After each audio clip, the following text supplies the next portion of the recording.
Hello everyone and welcome to my channel, and today I'll be reading a multi-character listener by me. So let's get into it. Lenny. Lenny has known you for a long time now. Besides the TV dating, you have known each other for 2 years. And that's why he never really expected for you to be in such a situation. And even worse, without even telling him about it. He loved you and has known you for a long time. Known you enough to notice the signs of something went wrong. And yet, it seems that they have slipped through. He didn't notice how you were avoiding him. And for the most part, he kept blaming them on some external issues. It doesn't help that you're a good actor, able to get his concerns to be waved away, no matter how serious they were, no matter how much he wanted you to listen to him. He never wanted to be so forceful or to make you feel like you were pressured to tell him anything, so he never really pressed. But that didn't mean his worries stopped existing. They were there, and they were confirmed to be true when he walked in on you, to see you trying to injure yourself. His heart stopped and hammered at the same time. He didn't know how you could have such feelings. But then he had rushed towards you and got the tool away from your hand. What are you doing, Wayan? What were you thinking? You seriously couldn't be doing that. I love you. Why would you want to do that to yourself? Just what have I missed? Lenny, it's not your fault. I've been like this for a long time and it's been affecting me. So, I'm right here. You can tell me. You can talk to me. But you don't do that, Wayan. Ever. He hugged you fiercely as he cried into his chest, and he would not let you go for hours on end.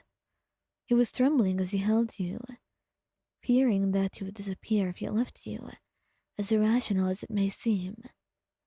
But he loves you, and never ever wants to lose you, and he'll make sure to talk to you, and he'll make sure that you know that hurting yourself was never an option.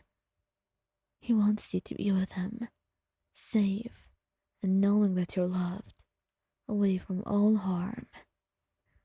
Venti. Venti loved you. That was true. Like the sunset and sunrise. Something that would always be true. Something that would always happen, no matter what happened the day before. But,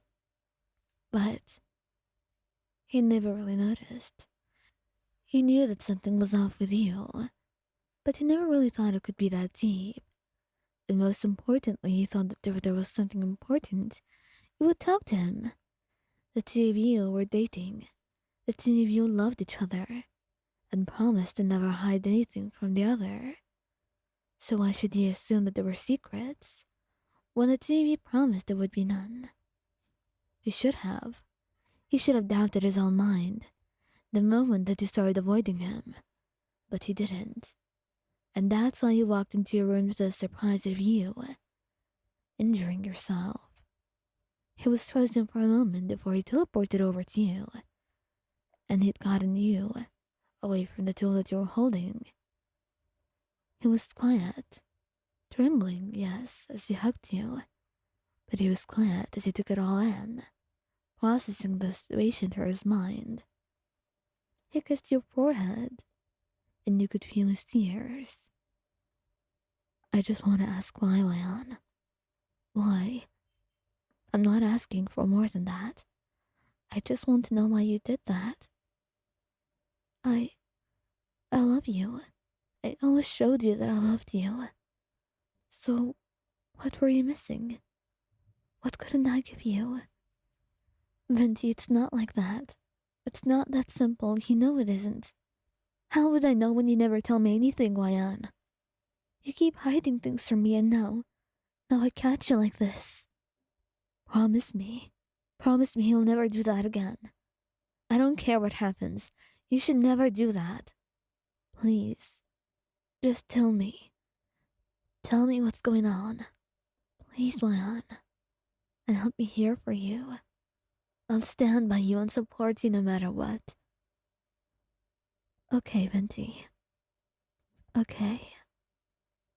You felt as though you had no choice, but most importantly, you knew that hurting yourself would never be an option, with Venti standing by your side.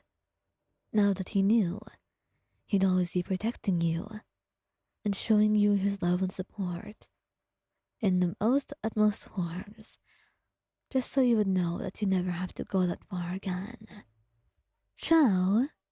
Xiao was a special case. Xiao has been mentally unwell for decades, and he's had his own phases where he felt like he wanted nothing more than disappear, and the only thing that kept him alive was, well, it was his own pact, sort of, with Charlie.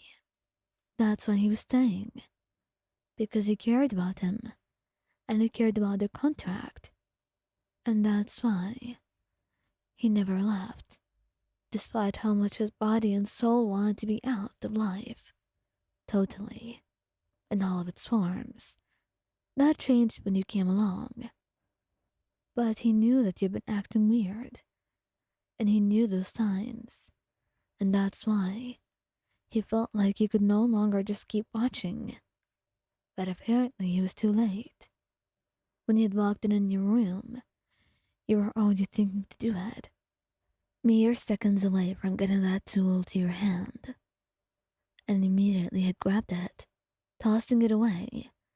He looked angry, but then when he saw your tears, he stopped. There was so much fear in his heart, so much anger at you for doing something so ruthless, like your life didn't matter, like you didn't know how much it mattered to him. Oyan, Oyan, please, please tell me why you were doing this. Please promise me that you'll never do it again. You don't know what you're doing to me. I love you, and seeing you just do this to yourself, it hurts me. Please, Oyan, I can't lose you, so don't do this to me. You were hesitant, unsure, but when he held you, and you saw how he was trembling, and you could hear just how sincere he was, you knew that you have to try. If not for your sake, then for his own, until you could see that you were worth trying for. And he would definitely make sure that you saw that too.